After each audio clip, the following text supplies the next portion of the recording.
lot of pressure on the manager. You said to me earlier in the year, we've got to be patient, it's going to take time, look at the environment. Do you have faith in Erik Ten Hag?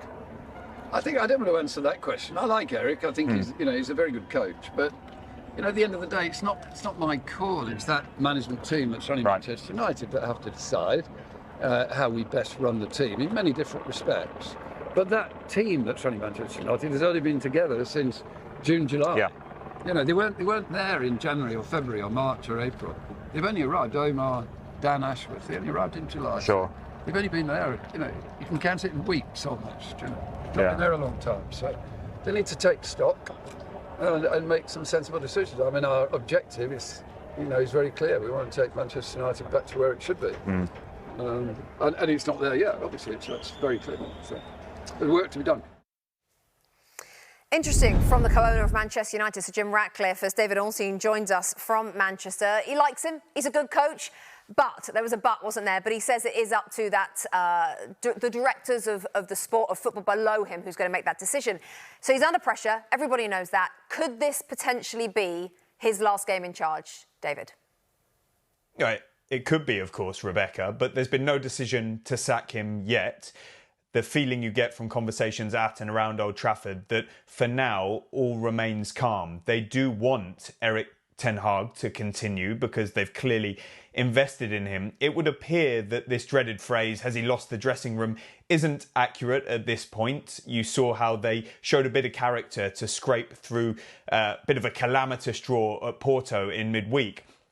However, the pressure is clearly growing, Rebecca, and the emphasis, the onus, is now on Erik Ten Hag.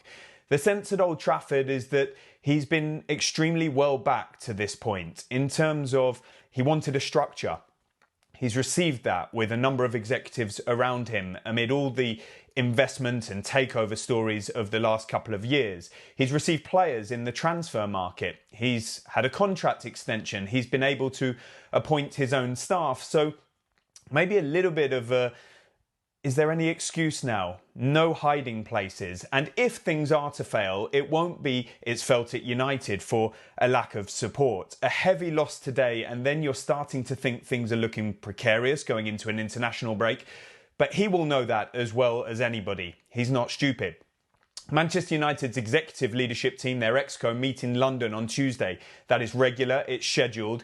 It's not necessarily about him, but it's maybe naive of us to think that that won't be discussed at some point. The likes of Sir Dave Brailsford, Omar Barada as chief executive, Dan Ashworth, Jason Wilcox, they would make a recommendation on this sort of thing to Jim Ratcliffe, to the Glazers, Joel Glazer on the ownership behalf, but they're in communication all of the time. I don't think Sir Jim Ratcliffe would act unilaterally. And one point I want to make clear, the idea, if there is one, that financial fair play is a reason why Erik Ten Hag won't be dismissed, that Manchester United couldn't afford it, is not true. It would be expensive, but it is doable if it gets to that point. But they will hope they don't get to that point.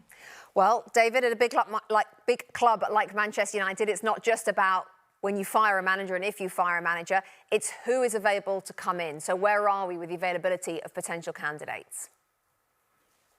I'm not aware, Rebecca, of them speaking to any other candidates at this point in time like they did over the summer. It would be negligent of any club, including Manchester United, not to do due diligence around candidates if a change was to occur. But I don't get the feeling that we're at that point just yet.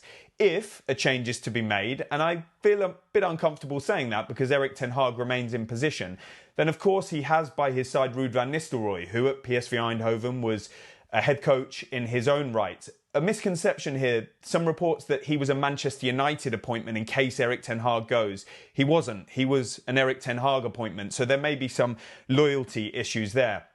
Over the summer and even more recently, many people have said Gareth Southgate, he's got a great relationship with Ineos. He's surely going to come in. He's now available. To my knowledge, he was not a contender in the summer. And I've got no information to suggest there's a change in that stance now. I wouldn't expect him to be a head coach, manager of Manchester United in the foreseeable future. Thomas Tuchel has been mentioned in dispatches because they did speak to him last summer. That didn't work out for whatever reason. Maybe you'd be a bit surprised if they revisited that, if they get in that position now. My information is there's been no contact with his camp at this point in time. Other names that have come up in recent days, Simone Inzaghi of Inter Milan, some suggesting he'd been offered the Manchester United job. Again, my information is that is not the case, and that he was slightly surprised by those reports. He doesn't even speak English, as far as I'm aware. Others like Kieran McKenna, doing a good job. Well, he's working at Ipswich, very highly rated in the industry. Roberto De Zerbi doing very well at Marseille. Marco Silva, Thomas Frank, both in their position. So there's not tons of options. If it came to it, Manchester United would have to find some. But in the summer, they concluded that Erik Ten Hag was the right man for them. And so they will hope that he can somehow turn this around and prove that still to be the case. Hi there, I'm Rebecca Lowe, studio host of NBC's coverage of the Premier League. Don't forget to hit subscribe to watch more videos all season long. And if you want even more Premier League content, from original series to live matches, head over to Peacock.